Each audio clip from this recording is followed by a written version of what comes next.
नमस्कार, स्वागत आपका हरियाणा न्यूज 24 पर। मैं हूं प्रिंस लांबा। हरियाणा प्रदेश के अंदर क्या हो जब कानून के रखवाले ही, लोगों के रक्षक ही भक्षक बन जाएं। ऐसा ही एक मामला हरियाणा पुलिस से जुड़ा बड़ा कांड, बड़ा कारनामा सामने आया है हिसार से। हिसार कोर्ट की तरफ से एक नहीं, दो नहीं, बल्कि 11 पुलिस वालों को सम्मन भेज के कोर्ट में तलब किया है। और मामला भी अब का नहीं, 2017 का है। 2017 के मामले की जब फाइलें खुली तो एक नहीं, दो नहीं, 5 नहीं, 8 नहीं, बल्कि सीधे 11 पुलिस वाले इस मामले में उलझ गए। अब कोर्ट में यह मामला पहुंच चुका है। गंभीर धाराओं के तहत मामला दर्ज हुआ है जिस पर सुनवाई चल रही है और सीआईए इंचार्ज समेत 11 पुलिस वालों को कोर्ट की तरफ से तलब कर लिया गया है।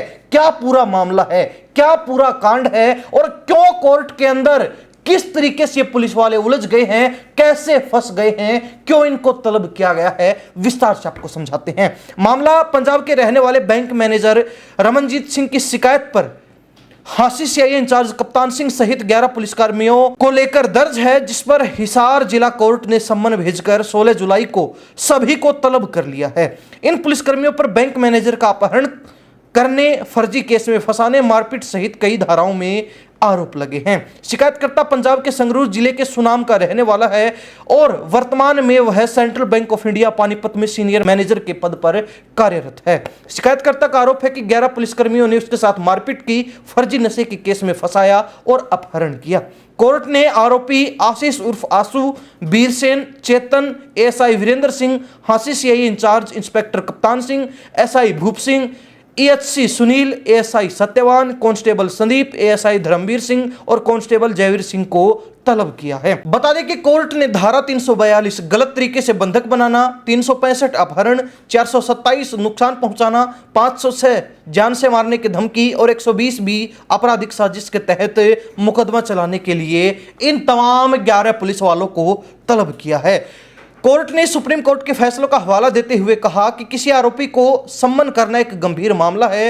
एक मामले में पेश किए गए गवाहों, wireless log register, CCTV footage और शिकायतकर्ता के बरी होने के दस्तावेजों से प्रथम दृष्टि में यह साबित होता है कि पुलिस अधिकारियों ने कानून का पालन करने के बजाय निजी आरोपियों के साथ मिलकर इस पूरी साजिश को अंजाम दिया है। मीडिया रिपोर्ट्स और खबरों से प्राप्त जानकारी के अनुसार 16 दिसंबर 2017 को बैंक मैनेजर रमनजीत सिंह अपनी ऑल्टो कार में हिसार के रेड स्क्वायर मार्केट आए थे। वहां उनकी कार आरोपी नंबर 1 आशीष उर्फ आसू की गाड़ी से टकरा गई। रमनजीत ने माफी भी मांगी और अपना कार्ड देकर नुकसान की भरपाई का वादा किया, लेकिन आशीष पुलिस स्टेशन ले जाने पर अड़ गया।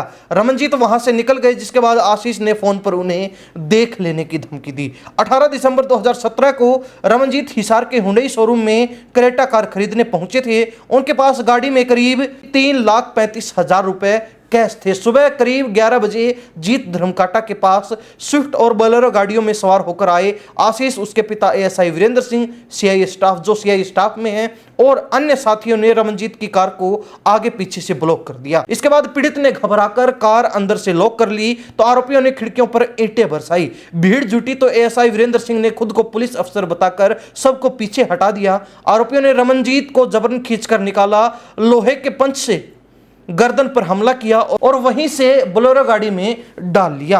अपहरण के दौरान आरोपियों ने कहा पुलिस वाले के बेटे से लड़ने का इनाम मौत है। इसके बाद उन्हें सीआईए स्टाफ ले जाकर कपड़े उतारकर पीटा गया और करीब 90,000 रुपए छीन लिए गए। वारदात के समय रमनजीत का एक फोन चालू रह गया था, जिससे उनके वकील दोस्त वीरेंद्र मांझू को अपहरण की भनक लगी। वकील के दोस्त राजकुमार ने तुरंत हिसार पुलिस कंट्रोल रूम को सूचना दी, जिसके बाद पुलिस ने वायरलेस वीटी मैसेज भी जारी किया था। पूरी वारदात पास की एक दुकान के सीसीटीवी कैमरे में कैद हो गई, जिसमें साफ दिख रहा है कि 2 गाड़ियों ने पीड़ित की कार को रोककर उसे जबरन अगवा किया। अपनी पोल खुलती देख एएसआई वीरेंद्र सिंह और सीआईए स्टाफ के अन्य अधिकारियों ने रमनजीत और उसके परिवार को धमकी दी कि तुमने हमारे खिलाफ वीटी मैसेज करवाया है, अब अंजाम भुगतो। इसके बाद उसी दिन यानी कि 18 दिसंबर 2017 के दिन सिविल लाइन थाने में रमनजीत के खिलाफ एनडीपीएस एक्ट के तहत झूठा केस दर्ज कर उन्हें जेल भेज दिया गया। हालांकि 15 दिसंबर 2022 को कोर्ट ने रमनजीत को इस झूठे केस से बरी कर दिया था, यानी कि 2017 में भेजा गया और 5 साल बाद मैनेजर रमनजीत सिंह इस झूठे मामले से कोर्ट द्वारा बरी कर दिए जाते हैं। अब उस व्यक्ति के वो 5 साल खराब हुए, उसकी भरपाई कौन करेगा? उस व्यक्ति की जो इज्जत गई, इज्जत की नीलामी पुलिस के द्वारा कर दी गई, उसकी भरपाई कौन करेगा? उस पुलिस वाले के परिवार ने जो अपमान, जो जिल्लत झेली है, उसकी भरपाई कौन करेगा?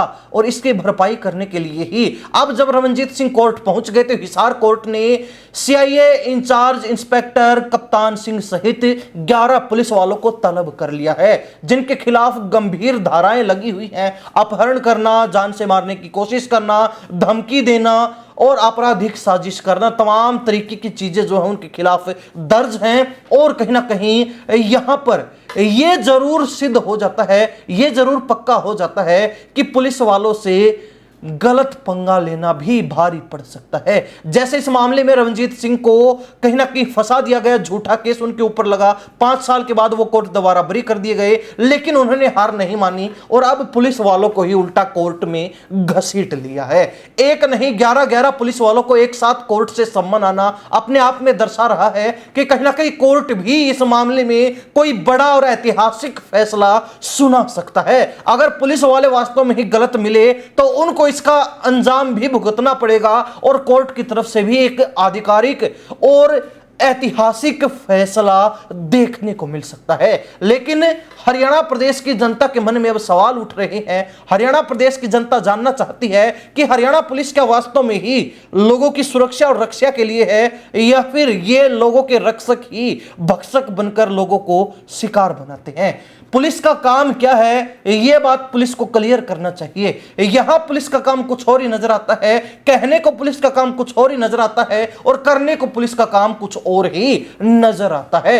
हर तरीके से जो है पुलिस की कार्यशैली पर सवाल तो उठ ही रहे हैं, लेकिन इस मामले ने कहीं ना कहीं हरियाणा पुलिस के अंदर एक सतर्कता का संदेश जरूर देने का काम किया है कि जो पुलिस वाले सोचते हैं कि हम खाकी का रोब दिखाकर किसी आम आदमी का जीना दुर्भर कर देंगे, तो कहीं ना कहीं यह उनके लिए सबक है कि ऐसा करना आपके लिए घातक साबित हो सकता है। एक नहीं 11 पुलिस वाले जब एक मामले में कोर्ट द्वारा सम्मन कर लिए जाते हैं तो किसी एक आध पुलिस वाले की तो वैल्यू ही क्या है कानून के सामने, कोर्ट के सामने, न्यायपालिका के सामने। हालांकि एक साथ इतने पुलिस वालों को कोर्ट द्वारा सम्मन करना भी अपने आप में एक बड़ी बात, अपने आप में एक बड़ा और अनोखा मामला है। खैर, पुलिस वालों के ऊपर कोर्ट का कहना है कि प्रथम दृष्टि से यह गलत नजर आता है, लेकिन कहीं ना कहीं अगर पुलिस वालों ने गलत किया है तो उनके खिलाफ कार्रवाई होगी, उनके खिलाफ फैसला जरूर आएगा। कोर्ट मैनेजर के साथ न्याय जरूर करेगा। अब ऐसे में देखने वाली बात यह है कि झूठे केस में फंसाना, 5 साल तक उस व्यक्ति का जीवन दुर्भर कर देना और झूठा खाकी का रोब दिखाना कैसे पुलिस की फितरत बन गई है, इसका एक अनूठा एग्जाम्पल यानी कि उदाहरण देखने को मिला है। हरियाणा पुलिस की इस मामले के कारण भी साख में गिरावट जरूर आई है और जो पुलिस अधिकारी कहते हैं कि हमने अपने पुलिस महकमे को काबू कर लिया है, लगाम लगा ली है, पुलिस महकमे की डोर कस ली है, लेकिन ऐसे मामले, ऐसे कांड जब सामने आते हैं तो उनसे ये सारी बातें कहीं ना कहीं कोई ताल्लुक रखती हुई दिखाई नहीं देती। सारी बातें हवा हवाई हो जाती हैं और अफसरों के चेहरों की भी हवाइयां उड़ जाती हैं। अब यहां पर भी अफसर जो बात कहते हैं उसके विपरीत नजर आ रहा है, तो कहीं ना कहीं अंदाजा लगाया जा सकता है कि हरियाणा पुलिस को किसी भी अधिकारी के द्वारा काबू में रखना बस की बात है ही नहीं। हरियाणा पुलिस किसी के काबू में आने वाली है ही नहीं। यानी कि पुलिस वालों को जो करना है अपनी मर्जी से करना है और वो अपने हिसाब से वो करते भी हैं, फिर चाहे सामने कोई अधिकारी हो, आम व्यक्ति हो या फिर कोई अन्य ही क्यों ना हो। हरियाणा प्रदेश की जनता इस मामले को लेकर अपनी क्या प्रतिक्रिया रखती है? हालांकि मामला कोर्ट में विचाराधीन है, क्या इस पर फैसला आता है कौन गलत है कौन सही है, इस पर तो कहीं ना कहीं अभी बातचीत करना जायज नहीं है। लेकिन जिस तरीके से यह मामला सामने निकल कर आया है उसमें कोर्ट का भी कहना है कि प्रथम दृष्टि से पुलिस के द्वारा ऐसा करना बिल्कुल ही गलत नजर आता है। हरियाणा प्रदेश की जनता कमेंट के माध्यम से जरूर बताए कि उनकी अपनी क्या प्रतिक्रिया इस मामले को लेकर है, पुलिस को लेकर उनका क्या सोचना है, पुलिस के ऐसे बर्ताव, रवैये और ऐसी कार्यप्रणाली को लेकर उनका क्या कहना है। इन्हीं सब बातों के साथ मैं प्रिंस लांबा, हरियाणा न्यूज़ 24। नमस्कार, जय हिंद।